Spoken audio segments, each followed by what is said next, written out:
So these people decided to give my daughter a 2-year-old visa and deny me the visa. I am the mother. When I went for the visa interview in December, early December, and I told them about my daughter who had a different appointment date, they told me that it's okay. They're not going to act on my visa or anything. They'll have to wait for my daughter so that they can process them together. That's what they told me. Actually, they never did anything with that visa. They just kept it there and waited until the day I took my daughter for the interview. So here is what happened. So these people denied me visa and gave my 2-year-old visa. I don't know how a 2-year-old is going to travel alone, because they want me to go for a lawyer to sign, I don't know, some documents allowing her to travel alone. How can a 2-year-old travel alone? Like, make it make sense. How can a 2-year-old travel alone? Make it make sense, because it's not making sense to me. I took my daughter for the interview around 3rd of January. Everything went well. Actually, a baby 2-year-old, what interview can you give the baby? It's just like seeing her, if it's really her and not other baby. It was a reunion visa, family reunion visa. Yeah, it was a family reunion visa. So it was just seeing if it's really her, it's another child.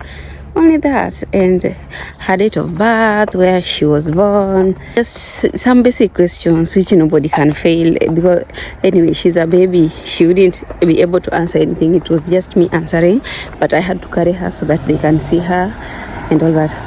I don't know if this is good or bad, but when you go to German embassy, you don't know if you're going to get the visa or receive the visa. Not like the US embassy, where they give you the pink card when you're not going to get the visa.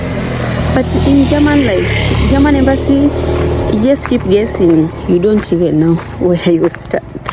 You just keep guessing. You don't even know. This is how my interview went. When I went on 5th of December, I went for the interview, and the questions they ask, actually listen carefully if you are going for a visa interview for family reunion. These are some of the questions they normally ask almost like everyone. So they asked, when did you meet your husband? How did you guys meet? When were you married? Like, they want to see if you only got married because of that joining factor. Of course, I don't think if they can deny you if that's the reason why you got married, but you just need to be smart sometimes. You just need to be smart sometimes. So they ask you that, when did the relationship start? When did you do the traditional wedding? Like, yeah, and the documents you carry are like, you have to carry, like if you are in Kenya, if you're doing the interview in Kenya, you have to carry the marriage certificate, international marriage certificate, not the Kenyan marriage certificate. I don't know. I think you can just carry the Kenya marriage certificate, but they really don't need it. They need the international marriage certificate, which is always blue in color. That's what they need. Like, that's the proof that true, you guys are married. Oh no, where am I? Yeah, so they need the proof that you guys are married, and for how long, and how many kids do you have, and do you have any other child apart from that one you have with your husband? Do your child have any other child? Like, they ask just such simple questions. But also your mood matters a lot. Like, don't go there moody. Just, of course, it's an interview and you want to pass it, so you know how you present yourself. Yeah, at least in a happy mood and not bringing any mood swings or anything. Yeah, so my interview also went well. As well. And now they told me that if you have a daughter who you also want to go with, we have to process the visa together. So we are not going to start processing your visa yet until your daughter comes. And by the way, I didn't know, but I would have just carried my daughter during my appointment. I didn't know that. They told me that at the embassy. So if you're going and you have different dates with your children or child, just carry them on your date. Just carry them on your appointment date. They really don't, like, it's okay. After my daughter's appointment now, that's when the processing of my visa was going to start. That was 3rd of January. And those who have done it before me, told me that it takes at most 2 weeks for the family reunion visa to come. Actually, now they have changed, like they have changed the structure of everything. So I don't know how long it takes, but I'm going to show you guys how long mine took. But the people who went before me told me that it takes only 2 weeks. So I knew that I was having a business running, and I was kind of sure because everybody was telling me that you're going to get, after all, you're going to reunite with your husband, so there's no basis why I'm not going to get the visa. It's something I was so sure about, like everybody was so sure about. So I had this business, Masis Collection. I was selling thrift bags. Actually, the business was doing so well, but I'm moving to Europe. Why do I need the business? No, I don't. Makosa. I sold my business. I'm going to Europe. I don't need this business, and because I know I only have 2 weeks to prepare, so I said let me first start by selling my business and go home and bid them by. I said I will go for like 4 days, and the other days I will come to Nairobi and prepare. So that's what I did.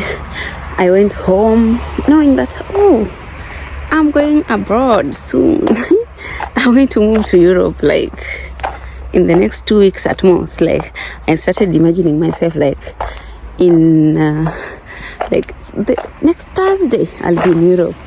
I don't know if you guys also do that, but if today is like when I'm recording this, it's on a Monday, so I'll say that it's only two Mondays, then the other Monday I'll be in Europe. Like the other Monday is going to get me in Germany. So I was just so happy. Wow, this house is abandoned. This house here looks abandoned, and also there's another wooden house there, looks abandoned. My friend was telling me that if you want to buy a house here in Europe cheaply or relatively affordable, then you go looking for abandoned houses and you renovate and you have a good house. That's what people do. You can get them at relatively affordable prices, then like you renovate them, and you make it to your taste. So yeah, that's a secret if you want to own a house relatively affordable price in Europe. So I went to see my mom. I went there with my daughter. I stayed there for like 5 days. And now the next day I was traveling to go to my husband's place because we were living in the city. We were living in Nairobi, so we would only go during holidays to visit my parents and his parents. So now I was just going to bid them goodbye because I'm going to Europe. I was traveling to go to my husband's parents when I received a call. And when I received a call, like it's written from German embassy, Nairobi. Wow, I thought, oh wow, this visa came so early than I expected. Like already it's coming. So I received a call. They told me that I need a lawyer, like the children's lawyer, something like that. The children's lawyer to, I don't know, to sign for me something. I don't know. There's a name they used. I don't know. I'm not a law student or anything, but there's a name they used. Like I should go to a lawyer, children's lawyer. Please write the name in the comment section. The children's lawyer's name. How is it called? Please write for me in the comment section so that I know, because I have no idea. They told me that I should go to children's lawyer. I look at the fields, the garden homes. There are mostly the garden homes because the gardens are not in the residential area, so there are just some specific parts secluded for gardens where people have their garden homes. So you just go there maybe on weekend to relax with your family, because there is just some wooden houses. You just go there and spend your time when you want to connect with nature. Yeah, so I'm walking in the fields. I'm just walking in the fields and also trying to connect with nature. I don't know where this road is headed, and I don't know whether to just continue following it or to go another route, because I was just strolling in the parts I have never strolled before. I just wanted to know my area more, but I feel so tired. Let me sit here. I love Germany with this, like almost everywhere there are seats where you can just sit and talk. Yeah, this is my outfit for the day. She told me that you need a children's lawyer. Please tell me the name in the comment section. You should sign, and the lawyer should sign to allow your daughter to travel without you. And I was like, why would my daughter travel without me? Yet I'm going with her. How can a 2-year-old travel alone? How can a 2-year-old travel alone? Like a 2-year-old who barely speaks, how can she travel alone? And I didn't understand. She didn't tell me much. She just told me that you should go look for a lawyer to sign up an agreement, something like that, that you allow your daughter to travel out of the country without you. You know, all this time, I didn't understand that they didn't give me the visa. Like, that didn't cross my mind because they were supposed to give me the visa. Like, it's sure bet. Why would they not? So that didn't cross my mind. So I wrote them an email, like, immediately that you want me to look for a lawyer to sign up a document. I really wasn't understanding that part much. So maybe I need like kind of clarification. So I asked them, like, you told me to look for a lawyer to sign up a document to allow my daughter to travel alone without me, to leave the country without me. How is it that possible? Yet I am going with her, and because we had booked the plane already, but they don't do that again. Like, we were so sure, so we had already booked the plane. Don't do that. Learn from my mistakes. So yeah, I asked them how, like, what's the explanation behind that. Yet we are going to travel on the same plane, but I already booked the tickets for me and her. Like, why would you say that? Like, I look for a lawyer to sign that I allow my daughter to travel alone. And you know what? The response was so brief and straight. They just said that you are denied a visa. Ooh, like, only that. Not, hi, I regret to let you know. No, they just said that you are denied a visa. I was shattered because, like, I was on my way to my husband's parents' place to go and say bye, and now here in the road is when I get this call. But I wait until I get home, and I wrote the email, and they responded the next day. And by the way, you know, by the time I'm getting this call, and they told me that because you're not getting a visa, but you can challenge the decision. Like, it doesn't have to end there. You can challenge the decision, and challenging the decision, you have a 50-50 chance. You can either win with your decision, or they can either win. Like, it's a 50-50 thing. I said I think I deserved to go and join my husband because it was like 7 months already since he went to Germany. Yeah, it was like 7 months already. Yeah, so I thought it was, I needed to join my husband. So I challenged their decision. So when you challenge their decision, they tell you that it will take 30 days, weekends excluded. Like 30 to 60 days. Yeah, they say that it will take 30 to 60 days, weekends excluded. Okay. Mercy had solved the business. Now I am stuck. I don't know what to do. But I kept hoping, and I still had strong hopes that I'm appealing. So I was so convinced that the decision was going to be on my favor. Like, I was so convinced that the decision was going to be on my favor after the appeal, because they told me I could appeal their decision. I waited and waited and waited and waited and waited. And immediately after 30 days, I got their decision. Yeah, and their decision was, your visa is denied, and despite your appeal, you don't have proper, like, your appeal is not proper because you have to appeal with documents, sending documents from all over. Like, said I didn't have enough documents, I don't know, like a lot of stuff. So I said, okay. Then they said, you can again try next time. I said, okay. can again try next time. So after 5 months, because by the time the decision was coming back, like the final decision that there's no Europe for you, there's no Germany for you, that was like, we went for the interview with my daughter 3rd of January. By the time the final decision was coming was end of March.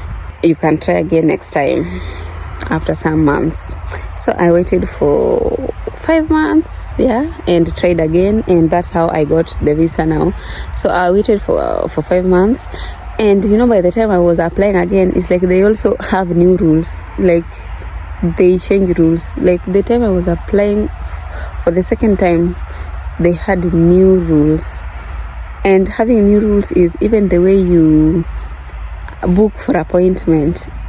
Like you have to wake up so early to book for appointment online. Otherwise, every time, daytime, whenever you open the portal, you will find all dates booked.